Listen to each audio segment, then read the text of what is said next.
ప్రేక్షకులకు నమస్కారం అండి. నా పేరు ఆంజనేయరాజు. నేను ఒక ట్రెడిషనల్ హీలర్ని. మనం అనేక మూలికల గురించి చెప్పుకున్నాం. దగ్గర 300 అయినాయేమో. చాలామంది చక్కగా రాసుకుని ఇంట్రెస్టింగ్గా నాకు ఫోన్ చేసి థ్యాంక్స్ చెప్పడం, ధన్యవాదాలు తెలియజేయడం చేస్తున్నారు. మీకు ఒక చిన్నగా ఇంట్లో దొరికే కానీ మన చుట్టుపక్కల దొరికే వాటిలో ఆరోగ్యాన్ని ఎలా కాపాడుకోవాలనేది ఈ క్లాసులు చాలా అద్భుతంగా ఉపయోగపడతాయండి. చక్కగా ఉపయోగపడతాయి. మీరు పెన్ను పుస్తకం తీసుకుని జాగ్రత్తగా రాసుకోండి. నేను స్లోగా చెప్తున్నాను. రాసుకోవడం అవ్వకపోతే అదే వీడియోని మళ్ళీ చూసి రాసుకోండి. ఓకేనండి. మంగకాయ అంటాం, మైన్ ఫల్ అంటారు దీన్ని. మంగ చెట్టు అంటే చాలామందికి తెలుసు, ఎందుకంటే పూర్వం దానికి ముళ్ళు కూడా ఉంటాయి. చాలా పొలాలకి కోరాడు అంటాం మనం, ఫెన్సింగ్ కింద కూడా. ఇప్పుడంటే ఐరన్ ఫెన్సింగ్లు అవి ముళ్ళ కంపలు చాలా రకాలైనవి వచ్చినాయి. కడీలు పాతి వాటికి చుట్టూరు ఫెన్సింగ్ కట్టడం, చైన్ లింకులు అని ఎన్నో రకాలు వచ్చినాయి. పూర్వం అలా ఉండేది కాదు కదండి. అందుకు పొలాలని కాపాడుకోవడానికి ఏం చేసేవారంటే వీటిని పొలం గట్టు చుట్టూరా వేసేవారు. పల్లెటూరులో చాలామందికి తెలుసు, అందులో మెట్ట ప్రదేశాల్లో ఎక్కువ తెలుస్తుందండి ఈ మంగ చెట్టు గురించి. ఎందుకంటే చాలా ఫెన్సింగ్ వేసేవారు కదా, దానికి ఇంతంత కాయలు కాస్తాయి, జామ పిందుల టైపులో. చిన్న సైజు నుంచి ఈ సైజు దాకా అవుతాయండి.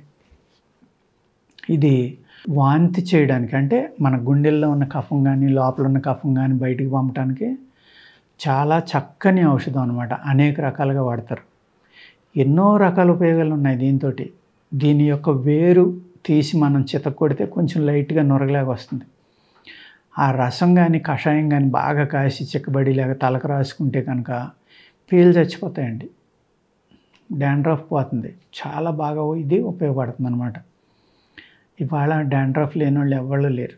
అనేక మంది డాండ్రఫ్ తోటి బాధపడుతున్నారు.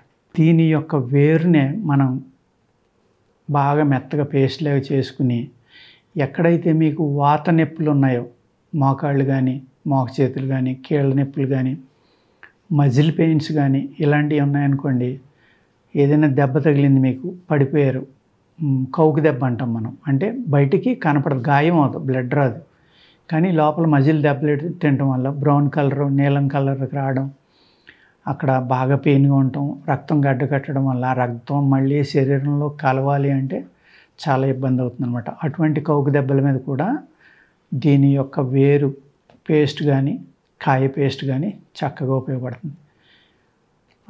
ఏదైతే గడ్డ కట్టిందో ఉందో ఆ గడ్డను కరిగించడానికి కూడా ఉపయోగపడుతుందండి. అనేక రకాల ఉపయోగాలు అనమాట. అందుకు మీకు ఏంటంటే ఒకసారి చదివి వినిపిందామని నేను బుక్ ముందర పెట్టి కూర్చున్నా. పైన పూసుకోవచ్చు, లోపలికి తీసుకోవచ్చు. కారము వగరు చేదుగా ఉండును, దురద, జ్వరము, వ్రణము, గుల్మము. గుల్మం అంటే మన బాడీలో ఉన్న చెడు నీరు. విద్రది అనగా బొడ్డులో కురుపుండి అది తగ్గదనమాట, బొడ్డులో వస్తుంది కురుపు, దాన్ని విద్రది అంటారు. చాలా ప్రమాదకరమైంది.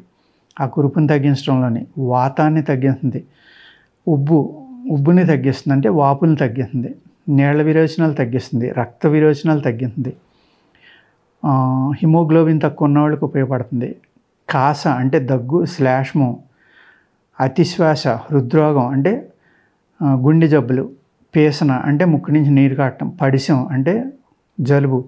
ఈ అన్నిటికంటే ఇంపార్టెంట్ ఏంటంటే ఇక్కడ అస్థిగత జ్వరము, బోన్ లోపల మ్యారోలో ఉన్న ఫీవర్ అండి. ఇది మనకి థర్మామీటర్లో దొరకదు, లోపల అనమాట. ఇంటర్నల్ ఫీవర్స్ అంటాం మేము. ఇంటర్నల్ ఫీవర్స్లో ఒక రకము ఎముకల లోపల ఉన్న జ్వరం అనమాట అది. అటువంటి జ్వరాన్ని తగ్గించే ఒక మిరకిల్ మెడిసిన్ ఈ మంగ చెట్టు, మంగకాయ. ఓకేనండి. పొత్తి కడుపులో పుట్టే రోగాలను కూడా అరిస్తుందంట. ఎన్ని చెప్పాను చూడండి, ఎన్ని రకాలు. 1 2 3 4 5 6 7 8 9 10 11 12 13 14 15 16 17 18 19 ఒక 20 రకాలుగా మనకి ఇది ఒకటి ఉపయోగపడుతుంది. మనం పూర్వం ఏం చేసేవాళ్ళం అండి, ఈ మెడిసినల్ వాల్యూస్ తెలిసిన డాక్టర్లు అందరూ కూడా ఈ మంగకాయ యొక్క కషాయాన్ని వస్తికర్మ అంటారు. వస్తికర్మ ఏంటంటే మన ఆర్గాన్స్ ఉంటాయి కదండి, వైటల్ ఆర్గాన్స్, వాటి లోపల ఏమన్నా పుళ్ళు కానీ ఇబ్బందులు కానీ ఇటువంటివి ఉన్నప్పుడు దాన్ని నేతిలో వేసి బాగా కాసి ఘృతం తయారు చేసి దాంతో ఆ ఘృతాన్ని లోపలికి పంపటం వల్ల ఆ బ్యాక్టీరియా కానీ ఆ క్రిములు కానీ చనిపోయి మనకి చక్కగా అడ్డుపడిన ఏమన్నా మజిల్స్ ఇలాంటివి కరిగిపోవడం, ఈ వైటల్ ఆర్గాన్స్ ప్యూరిఫై చేయడానికి వస్తికర్మ అనేది చేస్తారండి. ఓకేనండి. ఈ వస్తికర్మ అంటే 2-3 రకాలుగా ఉత్తర వస్తి అంటారు, మామూలు వస్తి అంటారు. విరోచనానికి కూడా మనం ఎనీమా అంటాం కదా, ఎనీమాకి కూడా దీన్ని వాడుతూ ఉంటారు. అంటే విరోచనం అవుతుందని కాదు, ఆ మార్గంలో ఉన్న క్రిములన్నీ చనిపోయి ఏ అయితే మనకి బ్లడ్ బ్లీడింగ్ కానీ గమ్ మోషన్స్ కానీ ఇలాంటివి వెళ్తున్నాయో అలాంటి వాటిని చక్కగా నిర్మూలేస్తుంది. ఆ బ్యాక్టీరియా ఎప్పుడైతే చనిపోయిందో మీకు ఆటోమేటిక్గానే మోషన్ అనేది ఫ్రీగా అవుతుంది అనమాట. అలాగా అనేక రకాలుగా ఇది మనకి ఆయుర్వేద శాస్త్రంలో చాలా ఇంపార్టెంట్ మూలిక అండి. ఏది ఈ మంగకాయ అనేది. ఈ మంగకాయ పచ్చిగా ఉండగా కూర కూడా వండుకుని తింటారు కొంతమంది. కానీ ఎక్కువగా తిన్నాం అనుకోండి వాంతులు అవడానికి ఆస్కారం ఉందన్నమాట. మనకి ఇప్పుడున్న కూరగాయలు ఏవైతే ఉన్నాయో ఇవి చాలా తక్కువ ఉండేయండి పూర్వం. అనేక రకాల కూరలు, మనకు తెలియని కూరలు ఎన్నో వండేవారు వాళ్ళు. మేడికాయ కూర, మేడికాయ పచ్చడి, మేడికాయ పులుసు, ఇగురు, వేపుడు, మేడి, అదేవిధంగా జామ పిందులు కూడా మంచి చక్కగా కూరలు వండేవారు. గుమ్మడి చిగుళ్ళు, ఆనప చిగుళ్ళు, ఇలాగనమాట. పువ్వులు, గొడ్డు పువ్వులు ఉంటాయి కదండి, మేలు ఫిమేల్. ఆ మేల్ ఫ్లవర్ కూడా వేస్ట్ అవ్వకుండా దాన్ని తీసి జాగ్రత్తగా పప్పు చేయడం, పచ్చడి చేయడం, కూర వండడం, ఆకుకూరలాగే. మనం కాయలు తినడం మొదలుపెట్టాం, వాటి వాల్యూలు మనకు తెలియదు. అవి చాలా అద్భుతంగా పనిచేస్తాయి. ముందు ముందు ఆ వీడియోలు కూడా చేద్దామండి మనం. ఓకేనా. ఈ లేతకాయ సర్వ రోగాల్ని పోగొడుతుందండి. త్రిదోషహారమైనది అంటే 3 దోషాలు, వాతం, పిత్తం, కఫం, ఈ మూడాటిని కూడా న్యూట్రల్ చేసి చక్కగా ఉపయోగపడి ఏది పెరిగిపోకుండా మనకి ఇబ్బంది లేకుండా కాపాడేది ఈ మంగకాయ కూర. మనం ముందర అనేక రకాలు మనం చెప్పుకున్నాం. ఏమని? శ్వాస, కాస, క్షయ, జ్వరం, మజిల్ పెయిన్, ఇలాగ ఒక 20 రకాల ఉపయోగాలు చెప్పాం కదండి. ఆ 20 రకాల్లో ఒక 10-12 రకాలకి కూర మనకు పనిచేస్తుంది. అలాగే మనకి ఫ్రెష్ కాయ దొరకలేదు, పచ్చికాయ దొరకలేదు, ఎండిపోయింది, దాన్ని సంవత్సరం అంతా వాడుకోవాలంటే ఆ సీజన్లో కోసుకుని జాగ్రత్తగా ఎండబెట్టుకుని ఇంట్లో పెట్టుకోండి.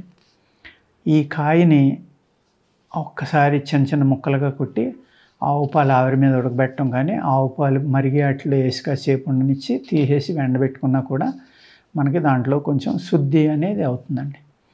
అయిన తర్వాత దాన్ని మనం చిన్న పేస్ట్గా నూరుకుని కాసిన నీళ్ళలో, వేడి నీళ్ళలో కలుపుకుని తాగితే మన శరీర తత్వాన్ని బట్టి, మన శరీరానికి కావాల్సిన డోసుని, వెయిట్ని బట్టి తీసుకుంటే కనుక అతి స్మూత్గా వామిటింగ్ అయ్యి ఎటువంటి వికారం కానీ చిరాకు కానీ లేకుండా 2-3 వాంతులు అవుతాయండి వెంటనే. అది వేడి నీళ్ళు తాగితే చాలా తొందరగా వాంతులు అవుతాయి అన్నమాట.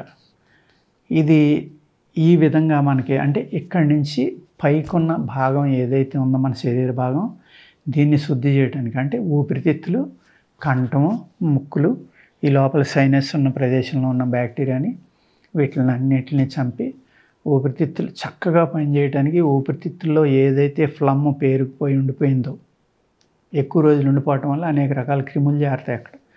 దానివల్ల ఆస్తమా అవుతుంది, టీబీ అవుతుంది. ఇటువంటివి రాకుండా ఈ వమన కర్మ అనే దాంట్లో ఆయుర్వేద శాస్త్రంలో పంచకర్మల్లో ఒక కర్మ అనుకోండి అది.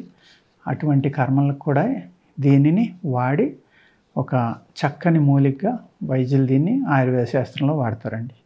ఓకేనా. నమస్కారం.